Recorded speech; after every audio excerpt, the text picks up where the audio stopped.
All right, perfect. Good evening, everyone. So sorry about that. We had a bit of a technical difficulty, but welcome to the class. This evening, it's a very interesting topic, actually, and we will be guided by our facilitator, Sophia. If you do have any questions, please leave it in the chat box. May I request that we all just put our microphones on mute. But if you do have a question, leave it in the chat box or just raise your hand and then we can call you and then you can ask your question or give your comment. Sophia will also be engaging a lot with you in this session, so please make sure that you are at hand and ready to engage as well. Perfect. Thank you so much, Sophia. You can get started. Okay, welcome to the class, everybody. Today, as you can see on our screen, our topic is childhood development using the holistic view and play, the importance of play. So when we look at our topic on our screen right now, we will see that the stance that we're taking is a very psychological stance. The holistic view is a theory from psychology, all right? So without further ado, we're going to go into our lesson outcomes now so that we can understand what it is that we are supposed to achieve by the end of tonight's lesson. Number one, we are going to be able or should be able to identify the essential needs of children. Essential meaning what is the most basic and the most important. Number two, we will be examining the value of play in the learning and development of children. All right, what is the value of playing? A lot of people look at it as something unimportant, as something trivial, but tonight we're going to understand how important play is to children. And then lastly, we're saying that we should be able to describe the usefulness of community mapping in meeting the essential needs of children holistically. All right, so we will delve in a little bit about what exactly the term community mapping means.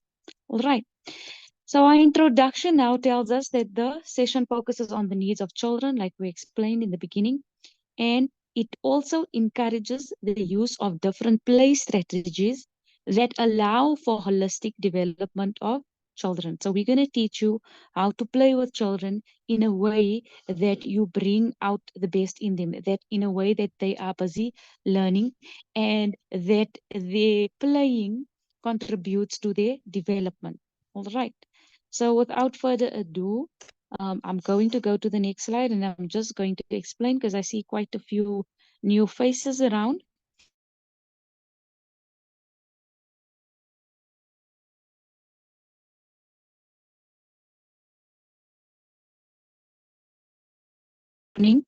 To be reading that you are going to be reading next. So please don't be alarmed.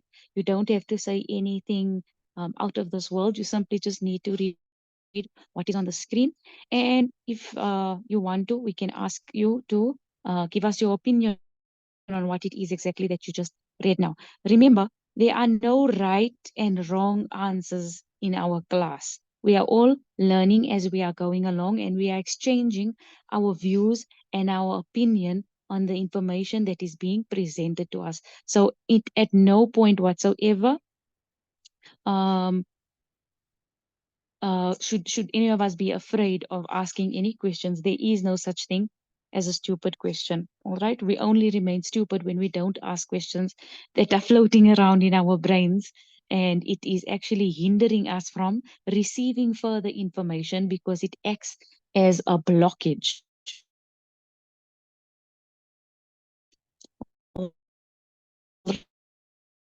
Right. So let's jump right to discuss a little bit in detail. So we say, first of all, it's important to understand that children have essential needs. And we call it essential because it is through these needs that they grow. These needs have to be met, whether that child has a disability or no disability. All right. That child has physical needs, he has social needs, he has learning needs. Right. In order for these needs to be fully understood and fulfilled, by us as caregivers, by the parents that are the primary caregivers. We need to break this down. All right. So that is what tonight is all about. And the first breakdown will be on our next slide, where we will be speaking about the first need of the children, and that is the physical needs. All right. So physically, what does this child need? Number one, the child needs a stable home with security and safety. Now remember, we do not live in a conventional society where there is a mother and a father and happy children and everybody is employed and healthy and vibing and all of those type of things. We need to understand the culture in which we live, and the meaning of a conventional home would be different for different people. All right. So as long as there is security and safety, we would refer to that as a stable home. Whether their children is being raised by a single parent, whether their children is being raised by a grandparent, by a loving aunt, by whoever it is, that child comes from a place of security and safety. Number two, we say proper healthcare treatment and immunizations against child illnesses. So that child's clinic card is up to date. Whenever he needs to go for an immunization, he has been taken for that immunization. When he gets sick, when he gets a flu, he goes, he gets checked up. When he has an injury, it gets tended to, right? Proper healthcare treatment. Then number three, we're saying of the child's physical needs, what is most important is nutritious food that matches the needs of the child and of their age. All right. So you cannot say, no, but I gave the child a whole full salad and I don't know why the child is so hungry. Is a salad necessary for the child at that age? And is it going to fill him up? And is it going to help him build muscle? And is it going to help sustain him for a long period of time that he's going to be at school or whatever the case may be? Then lastly, we say physical needs also mean that children have proper hygiene. That means that there's water at home for them to be able to have a nice bath or a nice wash before they come in the morning.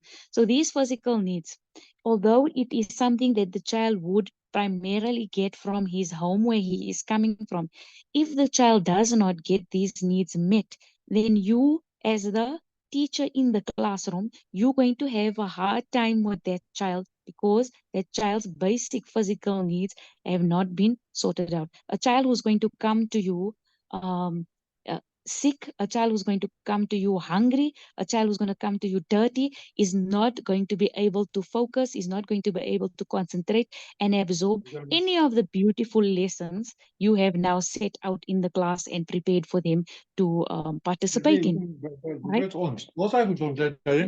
Michael, pak hem uit. Pak alles. Jullie toch. Okay, sorry about that. So the first need we identified about children is the physical needs. All right, we're going to go now on to the next need that we are going to be speaking about the children. Sorry about my stuttering. I don't know what's happening tonight. And that is the social, emotional, and spiritual needs of the child. All right. So what does this mean? It says that children need loving and nurturing from families as well as caregivers. So that would fall under emotional needs, love and nurturing. In order to form attachment, there needs to be a consistent relationship of trust and love between the child and the caregiver. So the child cannot be going one day to sleep by the aunt, and the next day to the granny, and the next day to the mother's friend, and the next day to the brother, and the next day wherever. It needs to be a consistent primary caregiver that is forming this attachment with the child in order to have that emotional need met. All right, it needs to be predictable. The child needs to know every day I go home and I see person so and so.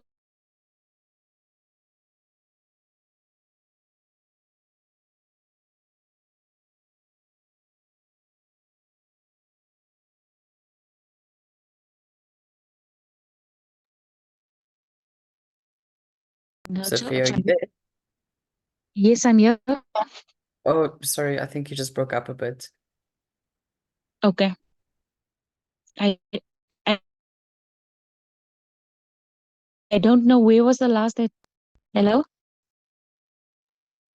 You can just continue from where you left off, don't stress. Okay, give me 1 second.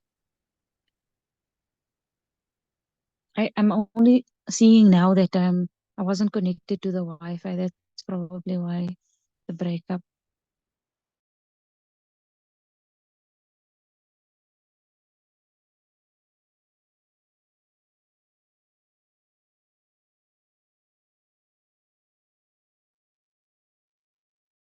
Are you connected now? Can you hear me? Yes, I can hear you. All right, sorry about that. No problem, thank you.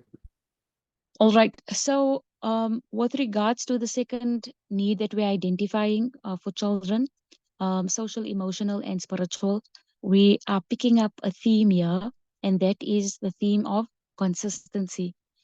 In other words, predictability. The child needs to have his social, emotional, and spiritual needs coming from a consistent person in a predictable manner.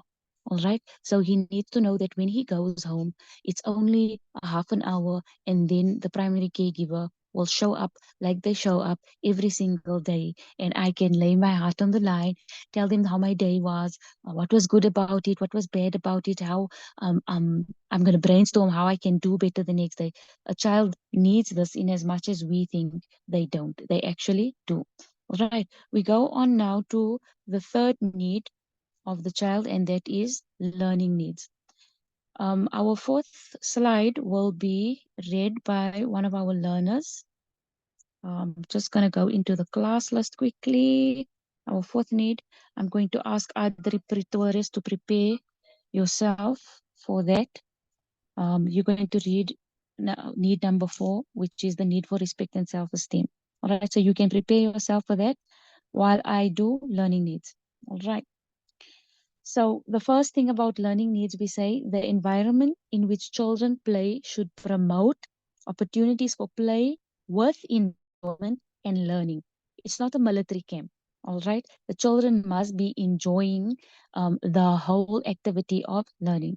There must be a little bit of freedom of choice. We're not saying you must just let children do whatever they want to do, run wild in the class, leave it unfinished, and so forth. We're saying that perhaps you can have the same activity in a variety of different ways. Maintain your structure, but do not make it too rigid that children feel restricted or constricted. All right. And also, we're saying there needs to be positive guidance. You don't do the activity for the child because they're not good at it. They're not going to get good at it if you're doing it for them all the time. You need to positively guide them. Right? That's what we mean when we're saying positive guidance. And then also the materials being used needs to be age appropriate. You cannot use 100-piece puzzle and tell a child of 2 years old to pull it off. It's not going to happen. It needs to be age appropriate, right? And then making mistakes without fear of judgment and ridicule. That's a learning need of a child that's very, very important. So you cannot have somebody teaching children at this young age who is temperamental, who is impatient, who is short-tempered. You need to have a person who is very tolerant, who is very patient, who is very kind and understanding. All right. I think that about covers it. If there's any questions, don't forget to put it in the chat box. Now we go on to our next need for respect and self-esteem, and we're going to ask Adri to read that for us. Adri, are you there?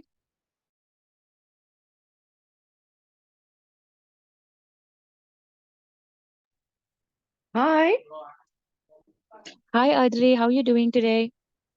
good and you? I'm well, thank you, my dear. You can go Yes. ahead and read for us. Okay, it says here this meeting has continuous meeting chat enabled. So it's covering all this whole part for me. Really? Let's see. Okay. Children should be provided opportunities to grow up safe from any form of abuse, whether physical or mentally. Mm-hmm. They should be able to communicate their feelings and options freely and be listened to. Okay. Just a small correction there. It's opinions, not options. Oh, okay, sorry. Yeah, the screen, I had to tilt it, so it's very, very small. Sorry. Okay, no, but that was a good try. I'm gonna ask you to carry on to the next slide quickly. Okay. Number 5, which is support networks. These are people that can be relied upon for support in order for children's needs to meet them. Community members need to understand what their needs and resources are in order for people to meet child and family needs. Community mapping is a process whereby communities come together to identify places that provide important services to children while identifying gaps in services. Okay, Adri, just tell me quickly what is on your screen that's blocking you from seeing? This meeting has continuous meeting chat enabled. You can find message settings during. So it's kind of keeping my whole screen. Sorry, I'm doing this from my phone. Is there nothing that can click where you can click and say exit or okay or anything like that? Oh, there it goes. Okay, sorry. Okay, This phone of sorted. mine. Are you sorted? I'm sorted. Thank you so much. Okay, excellent, no problem.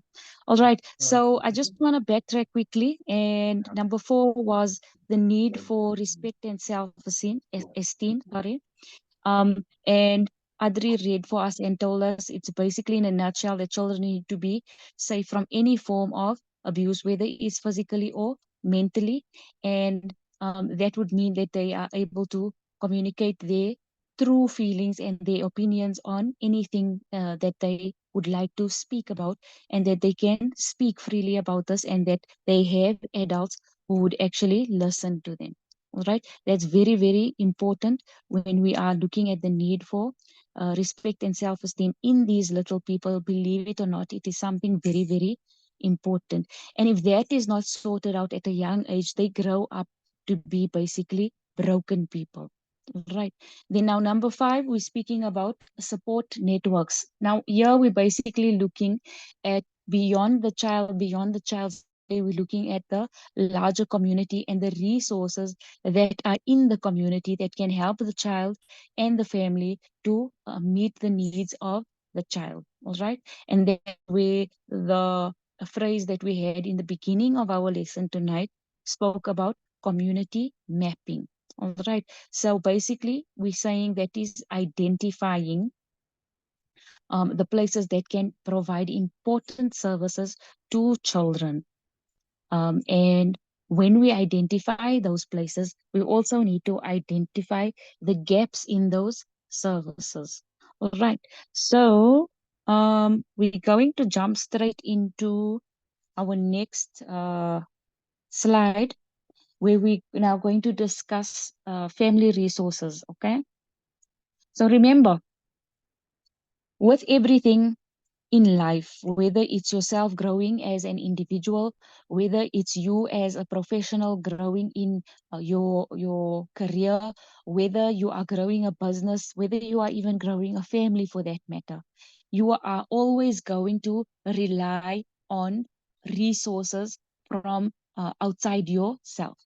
So as a family, we are saying now, what are the resources that they can rely on? Number 1, we're saying access to shelter, access to education, emotionally and spiritually nurturing caregivers, adequate income, protection from abuse, right? So all of these elements that we mentioned now, it should be included in family resources. And then social resources would include neighbors, friends, childcare settings, traditional leadership, such as chiefs, community support groups that address the needs of the disadvantaged. We are now looking at the broader community, the extension of the child, not just him, his personal self. We're looking at his family, and then we're looking at the neighborhood in which his family is growing up and all the resources that are available there. So if we look at example like community support groups that address the needs of the disadvantaged, maybe you have an auntie that is being abused and she doesn't even understand that she's being abused.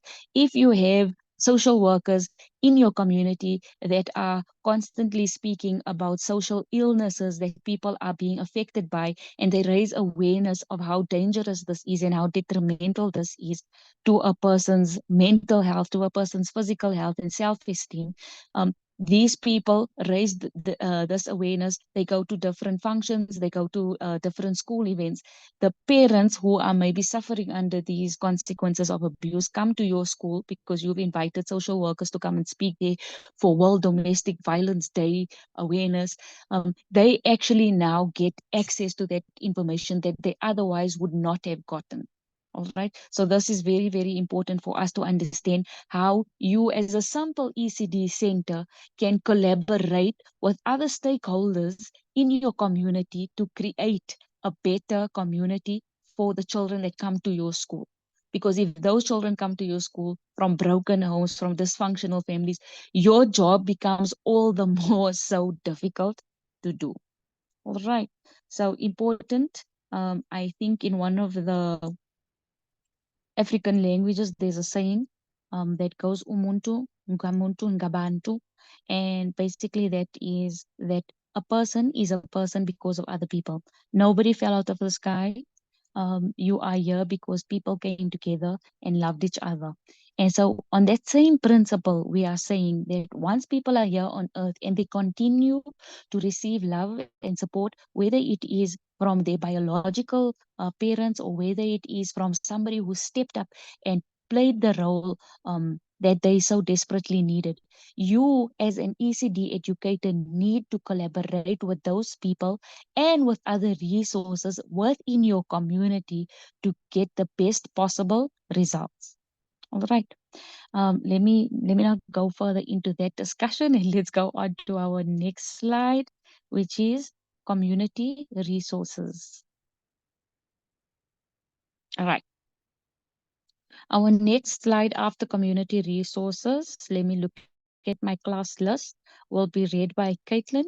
If you could be so kind to just prepare yourself mentally, Caitlin, I would really appreciate that so you don't get a fright when I just call your name unexpectedly.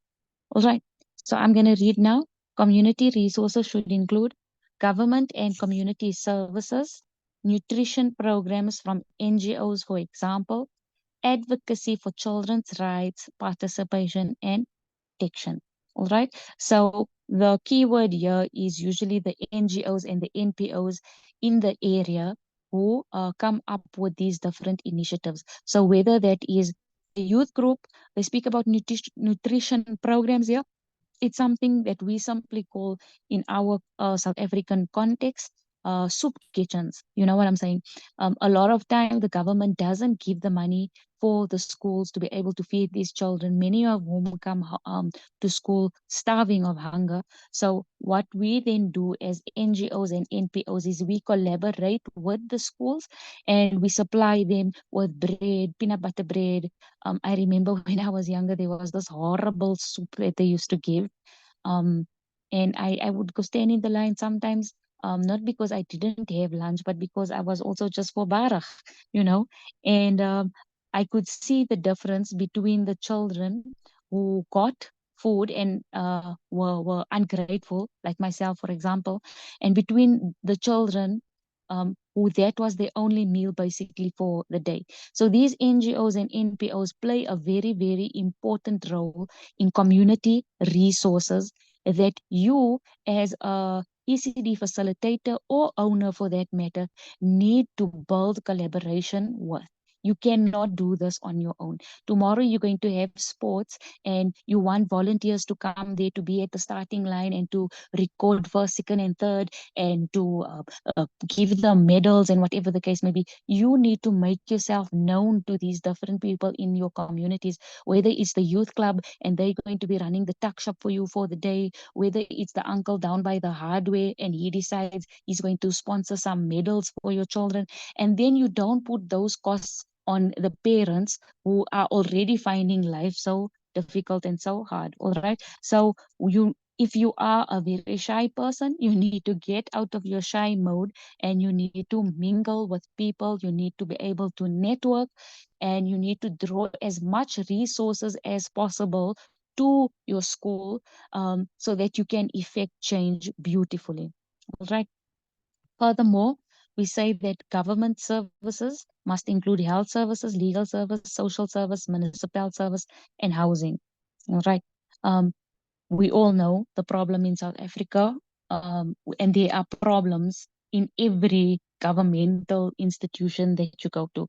So whether you go to a clinic or a hospital, as we are saying here about health services, whether it is the Department of Social Development, municipality, whether it's housing, RDP people being paid a couple of thousands and giving houses to the wrong people and the drug dealers and all of those type of things.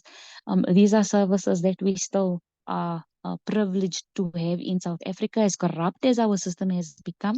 And we need to understand how these systems work, because many a time people are suffering under our watch, and if they had the information that we are privileged to, they could actually come out of that suffering and that hardship and live better lifestyles, so we need to be up to date, and we need to be clued up with what these different services include and what the possibilities are for our students and their extended families and the community at large. All right, our next slide, what did we say is the reading? Caitlin. Hello, Hi, Caitlin, how are you? I'm good and you? I'm well, thank you. You can go ahead and read for us. The importance of play in early childhood development, effective Mhm. for effective for developing children's fine and large motor skills. These Mhm. include drawing, washing dolls, etc. Mhm. Okay, next slide you can read too.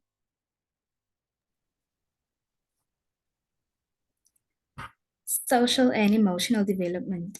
This consists of learning skills through playing, sharing, and feeling good when children have completed a task.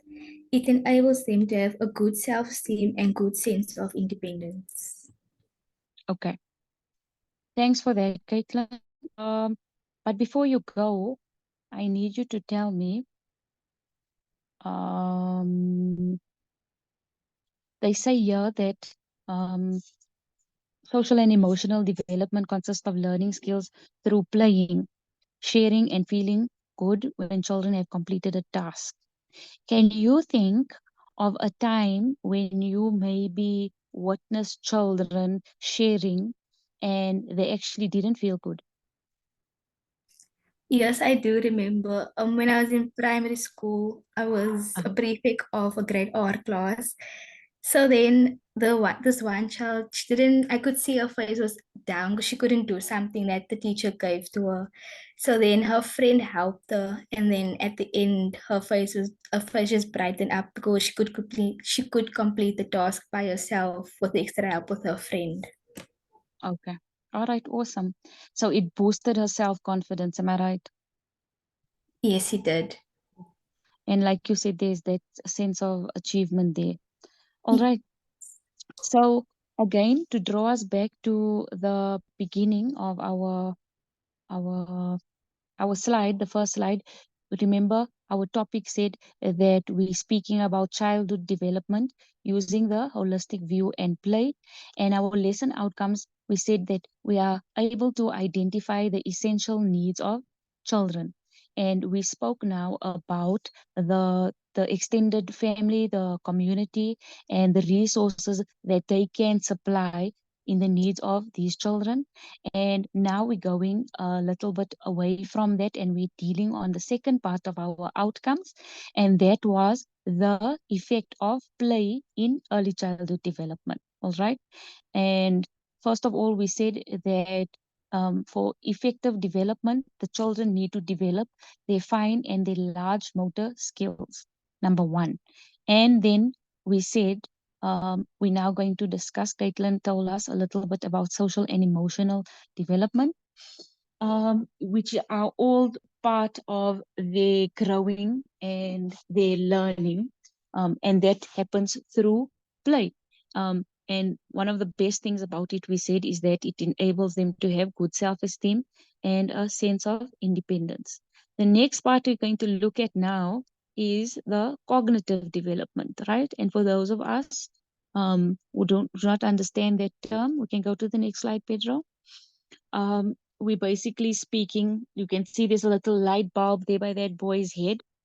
It's basically, when we speak about cognitive, we are speaking about mental, brain, thinking, all of those type of stuff, right? We say through playing, children get to develop their thinking and their problem solving. In this stage, they use objects to create various things. They also learn mathematical and reading skills, all right? So brain development is a very, very important part of play. When that child is busy frying the eggs in the Perspexa panicky there and is busy throwing things from one bottle into another bottle. That is pre-mathematical skills that is busy picking up of measuring, of predictability, and so on and so forth. All right. So the first part was the social and emotional. The second part is cognitive development. We go now on to the third part, which is language development. Okay.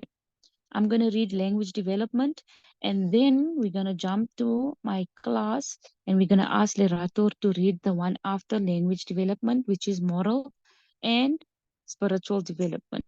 All right. So what do we have to say about language development? Children use both verbal and non-verbal signals to communicate. Language is learned when they play and talk with adults and peers, etc. They also use sounds and sentences to explain certain situations, right? And this is very evident when you watch movies that are trying to highlight the plight of children who are isolated and abused, who are not allowed to engage in playing with others, with toys, with peers, with friends, with anybody. You will see that those children's language skills are very, very limited. They are unable to express themselves. So what would happen is, in class, if the child is playing and he's trying to get a car into the garage, but it can't fit, the teacher that is observing him will say, oh no, it seems like the garage is too narrow for the car to fit in. So now the child learns to associate that small space where things can't fit in and it's too difficult to get through. The term that the teacher that he heard from the teacher was narrow. Tomorrow he's sitting and his mother wants to force the shoe onto his foot, and he says, mommy, but you see the shoe is a bit too narrow for my foot. And the mother's impressed and she gives you a call and she says, oh my god, this child has just been spewing words and speaking things that I never knew. Instead of the child saying, oh, it's too aina, oh, it's too smally keys, oh, it's too. No, don't speak baby language with them. You can speak proper language with them. You don't have to go say, oh, the shoe is therefore so short of space and atmosphere and I don't know whatever. You don't have to be dramatic and Shakespearean about it. We can use simple words that convey the message according to their age. All right. So we must use this time when you see children playing to engage in conversation, to ask them what they think about what they're busy thinking as they're going about playing, without being annoying, without being intrusive. So don't ask one child 15 questions all in one go. You can ask maybe 2 questions, you go to the next child, you leave everybody to play for a little while, you come back again by child number 1, and then you ask him, so what's happening here? Can I sit down? Can I have some tea with you? I see you're ready to serve, or whatever the case may be. You need to encourage conversation while they are playing. You need to entertain their imaginations while they are playing, if we want language to develop in our class during our play sessions. All right, it's a very, very good time to develop language. All right, so we go on to our next slide now, moral and spiritual development. And we're asking Lerato to read for us. Hi, Lerato, you there? Sophia, yeah, I'm here. Good How are you evening. doing today? I'm doing well, thanks. Okay, awesome doing stuff. Right, you can read for us, Lerato? Yeah, moral and spiritual development. This can be learned through imitation. Children can imitate adults' prayer or meal blessing, They can also help with chores, singing songs at church, dancing, etc., etc. Etc. etc. Okay. Thanks, Lerato. I think I'm not gonna ask Lerato to elaborate because his sound is a bit sketchy over there. But thank you for that, Lerato. To elaborate a little bit on that slide, moral and spiritual development, we're saying that we need to keep the children connected with a sense of higher being. And for some of us, that would be religion, like they're saying here, singing songs at church. For some of us, that would be cultural affiliation, or whatever the case may be. You need to understand the learners who are in your class. You need to acknowledge that many of the times their different spiritual development needs are going to be contrary to what you do, but you need to be able to accommodate them. You need to allow them to practice freely, with no violence, with respect, with peace, with love, with understanding, with acceptance. This is very, very important for children to grow holistically, their moral and spiritual development being nurtured and protected. All right. So we've now covered social and emotional development, cognitive development, language development, moral and spiritual development, right? Now we are going on to our next slide, which speaks about integrating play in learning approaches, right? So how are you going to make children learn while they are playing, right? We're saying, first of all, that our next slide is going to be read by Makukota. Nyaradzo Makukota. Okay, I'm going to read this one here, and then the next one will be read by Makukota. All right. So first of all, we're saying, how do we integrate? How do we make it flow? Learning and playing at the same time and make it a thing. All right. We say the children learn best when they are encouraged to take initiative, when they play using their own ideas, when they are allowed enough time to complete tasks given, and they use language to communicate with each other, and they receive praise or acknowledgement for their hard work. All right. So you must encourage them to take the initiative. Do not be one of that snobby teachers that cut children off and said, "Who asked for your opinion?" You know what I'm saying? We have a lot of teachers that bring their luggage from last night into the classroom, and the children bear the brunt of it. So when children take the initiative, when they give you suggestions, when they give you ideas, encourage it from them and go with it wherever possible. Sometimes it's not impossible. I know. I understand. But many of the times it is actually impossible. We can make their ideas work in the class, all right? Their own ideas, all right? And they must be given enough time to complete whatever tasks are given.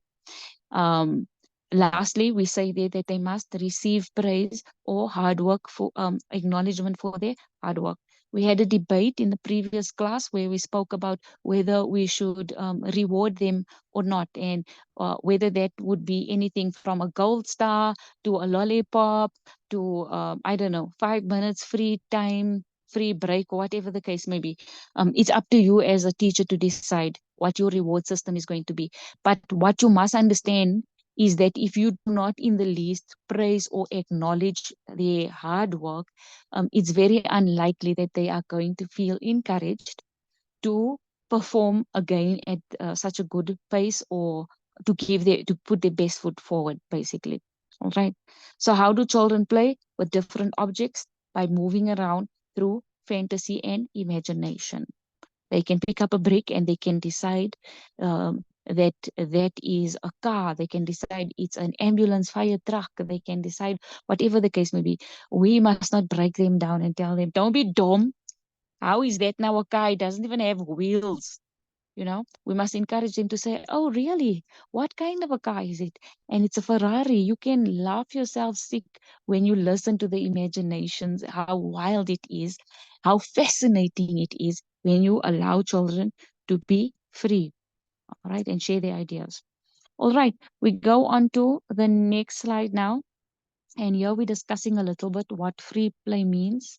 Nyaratso, Makukota, are you there? Yes, hello. Hi, how are you? I'm good, thanks. How are you?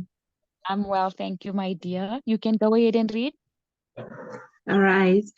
Free play means that children learn to be independent, take initiative, develop their own sense of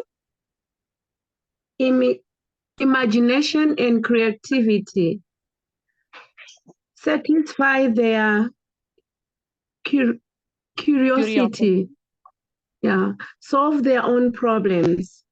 Caregivers can facilitate free play time by providing various activities for children to choose from. Caregivers can facilitate free play time by providing various activities for children to choose from, moving around to check how the children are playing.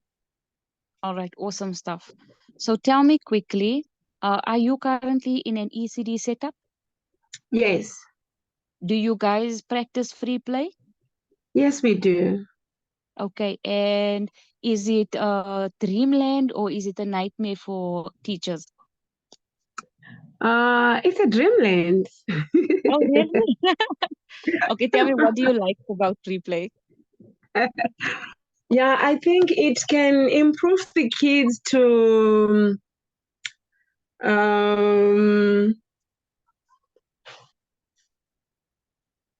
create more play for themselves, to increase motor skills for them, like to Yes. use many objects to play with, using their hands, moving their bodies, like Excellent.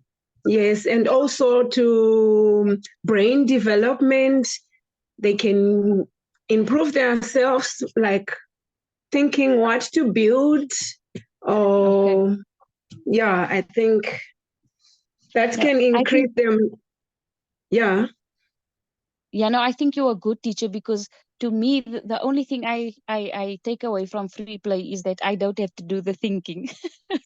So I love free play only for that, that you know what, you can just do whatever you want to do, basically anything goes. And I don't have Yeah, to think about anything, yeah.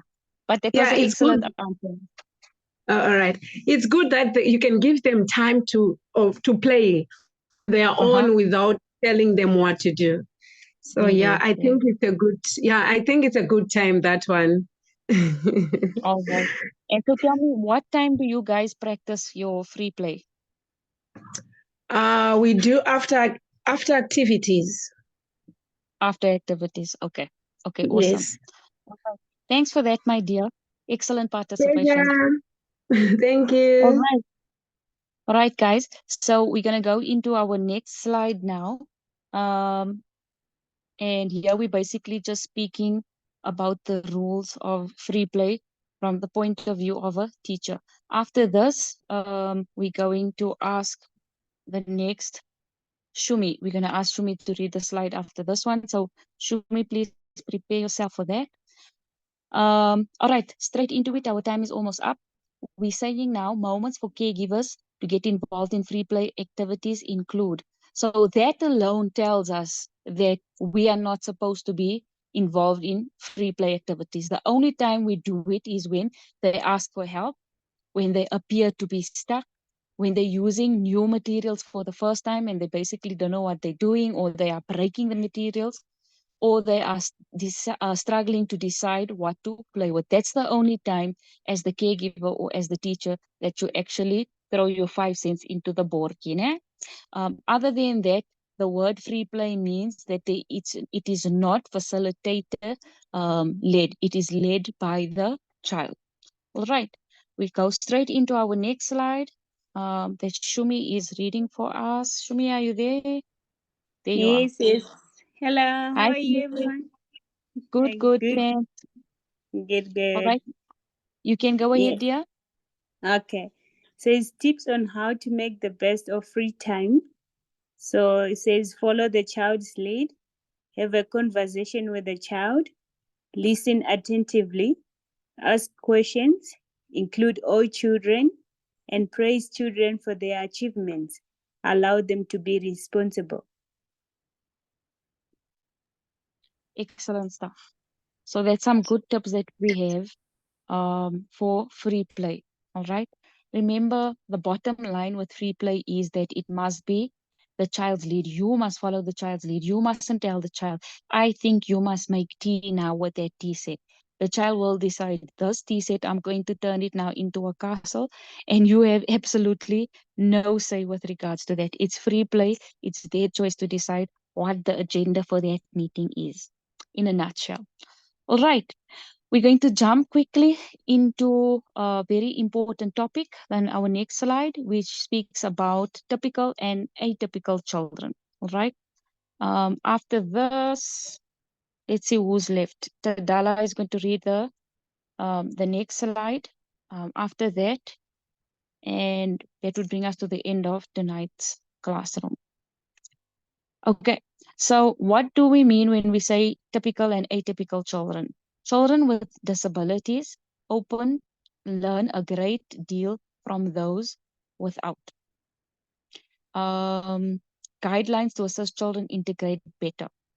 Consult caregivers and families of children with disabilities. Prepare plans suitable for the child. Document how they interact with other children. Set up a safe space for infants and toddlers. Encourage them to play next to each other with the same toys. So when we're speaking about typical and atypical children, we're speaking basically in layman's term about so-called normal children and children with special needs, children with disability. Yesterday I learned a beautiful term. They said people with additional needs. All right. So it's not that they have special needs and that you have to hover over them. It's that they have a little more needs than the ordinary person has.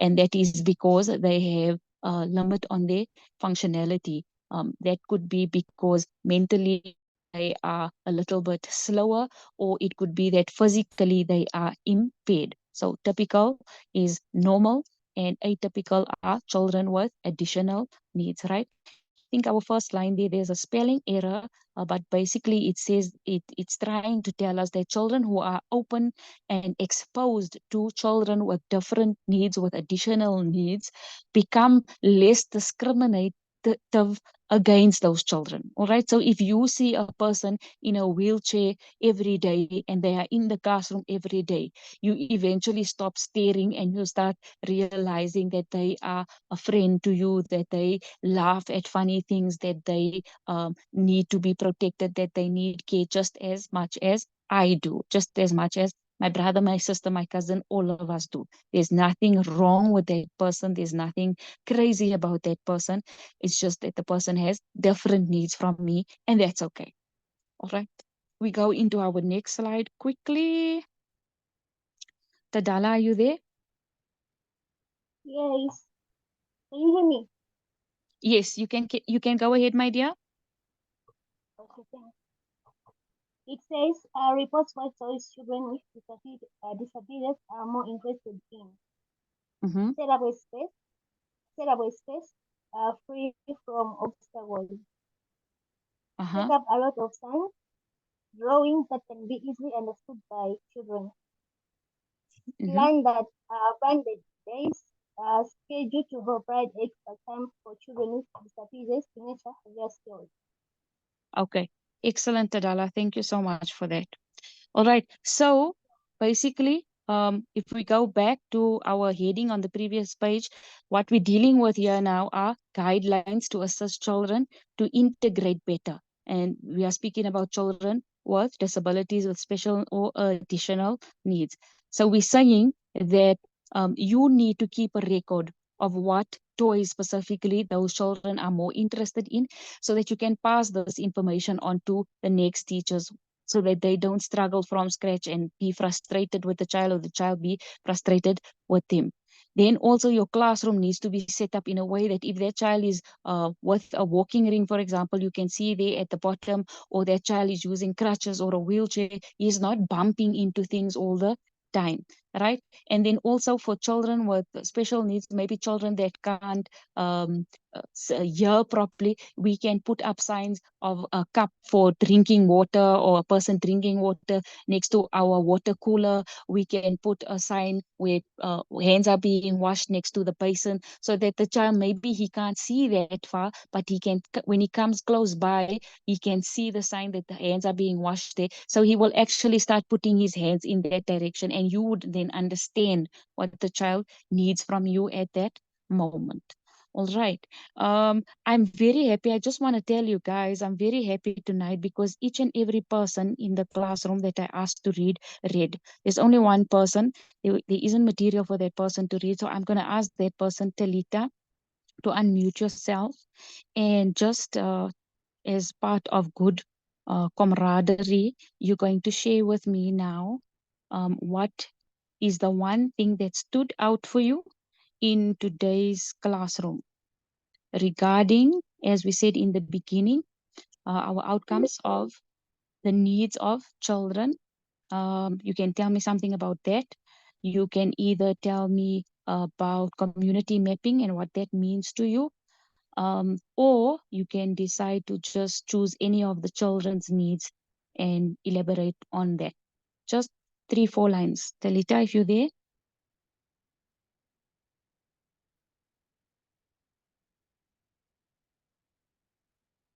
Okay, no response from Talita. The class almost got 10 out of 10. All right, but that's fine. That's fine. We need to end the session. I just want to say thank you to everybody for your participation in the class. It is highly, highly appreciated. Remember that you can find the recording of this class on your portal. So if there's anything that you missed, because we hurry through the classes, we only have 1 hour, you can play it on repeat until you get what is being said. Also, please make use of our WhatsApp groups to lodge any questions or any queries that you have with regards to any of the material, and we always try to get back to you within 24 hours. All right, that's it from me. I hand you back to Pedro now. Thank you. Perfect. Thank you so much, Sophia, for such a lovely class. It's definitely a lot of information to grasp, but thankfully a recording will be posted in all the WhatsApp groups. So if there's anything that anyone does not understand, they're always welcome to download the recording and rewatch this class. Before we end the class, are there any questions regarding the course? Is anybody happy? Is everybody happy? I mean, not anybody. Sorry, it's 8 o'clock. My English has left me. Bedtime. All right. After bedtime. Yeah, no, it is definitely. All right, perfect. Seems like nobody has any comments or Everybody's any good. questions. Yes, everybody's good. Perfect. Thank you so much, everyone. And then we will see you all at the next class. Thanks again, Sophia. Have a lovely evening. You too. Bye. You, bye.